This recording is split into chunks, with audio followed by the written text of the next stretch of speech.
HealthStar Home Health exists to provide unparalleled public health care services while respecting the unique needs of our culturally diverse clientele through stewardship, honor-driven values, and a genuine desire to serve. We decided to do some focus groups with the different cultures we are serving, talk about our 4 core values, talk about, what do they mean, and if they mean a certain thing to them, how would they express that?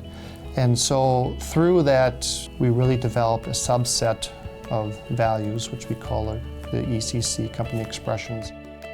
By the end of this video, you will be aware of the HealthStar's 4 chosen values and 24 expressions of company culture, as well as expectations of you as an employee, client, and collaborator.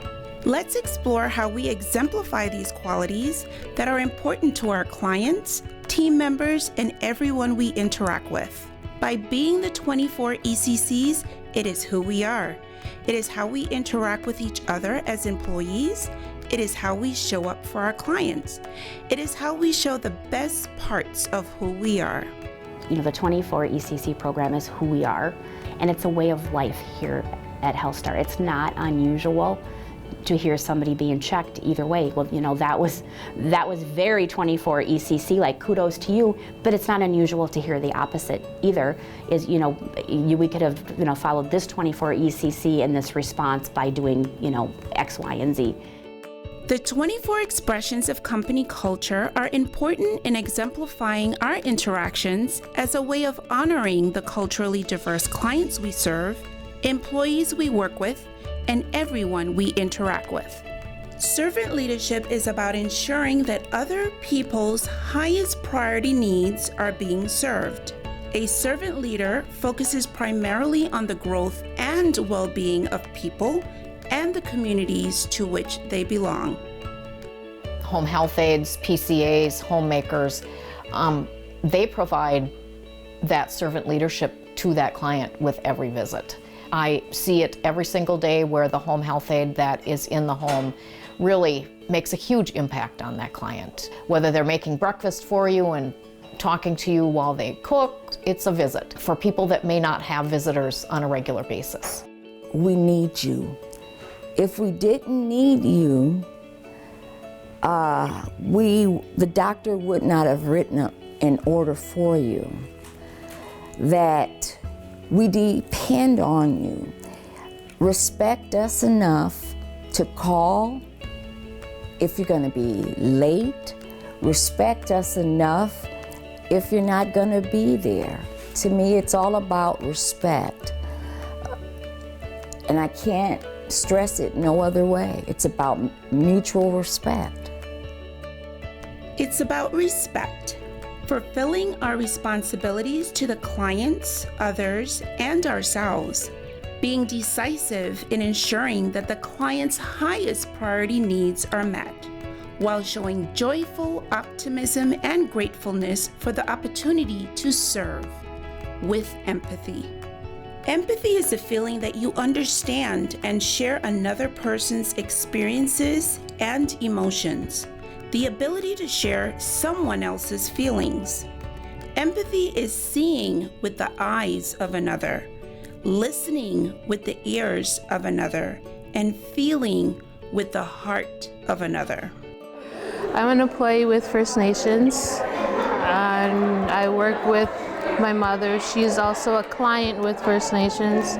They basically stepped up and helped me out and guided me through everything that needed to be done. Put yourself in that person's shoes.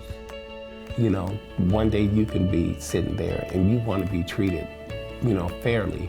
First of all, I care for them and I'm giving them services. So the care part comes first. You have to care for the client. You have to care for the client. Caring for the client involves altruism. Altruism is contagious. What we give, we don't only help the immediate recipient of our gift, we also spur a ripple effect of generosity throughout our community.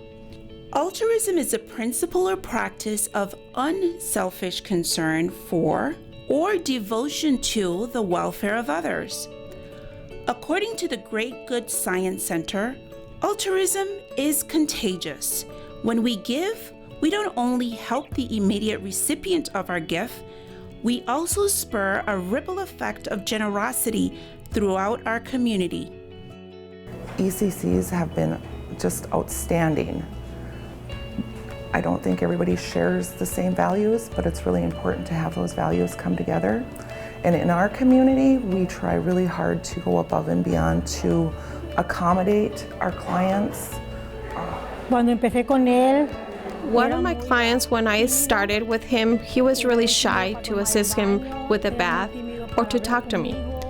Because he was my first assignment, I felt a bit scared. But through time, he was being more accessible. He's happy when I come. I think that this job requires 3 keywords: compassion, attentiveness, and understanding. They are essentials to do our job as aides, to have the compassion, the love, and understand that there are human beings. We go above and beyond to accommodate our clients. Now, more than ever, clients and their families are actively involved in their care. As a result, as caregivers, we need to consistently listen to our clients, seek to understand their perspective, and honor their values. Doing so will create opportunities for you to learn about their culture and establish a healthy client-caregiver relationship. And I know it from my elderly clients, throwing a food is big no-no. And that sometimes can be very hard for caregivers because the food can be expired. But people are gonna try to hang on to it, and they're not hoarding. They are hoarding, but for a good reason. So you have to take time and explain them, maybe not to buy as much because it's another habit, to buy more food, because what if tomorrow you're not gonna be able to buy food? Same thing with clothing. So I think keeping in mind those kind of things and I don't think it's only Russian elderly people, I think it's Americans too, because they got it really hard in their young years too. Older people has less patience to begin with because they had long, hard life and they sick, and it's all given influence on how they sometimes react. And if you repeatedly keep saying, I'm not gonna do that, or I'm not gonna say this, it's just gonna make them more angry and unpleasant. To me, our 24 UCCs are a way of living. It's you know, the honesty, integrity, compassion. Those are things I personally do on a day-to-day basis. It's part of who I am. The quality of service and genuineness of the HealthStar team and caregivers is measured by the responses from our clients. Much like at a hotel, the quality and level of service you will receive at a 5-star is at a higher level than at a 2-star. Based on the feedback from our clients, HealthStar is well on our way to becoming 5 stars. You are essential to making this happen. It is the home health aides, the PCAs, the homemakers who are in the home probably more than the nurses. And so we really need our caregivers to really embrace and embody the 24 ECCs, because again, if we all can do that every day, we would be a 5-star rating home health agency. In any business, it's what drives you, what you do, that allows you to become the best in the world in that particular area. That's how the public sees you. My goal is to be the best in the world at valuing people, at respecting people. You can't just say it, you have to do it, and you have to be it. Because even an established company that's been in business for a long time can't rest on their laurels. They can become complacent or stagnant if not intentional about their mission. Let's build something lasting here. Valuing and respecting people is something that we need to work on every day, to be on top and to stay on top.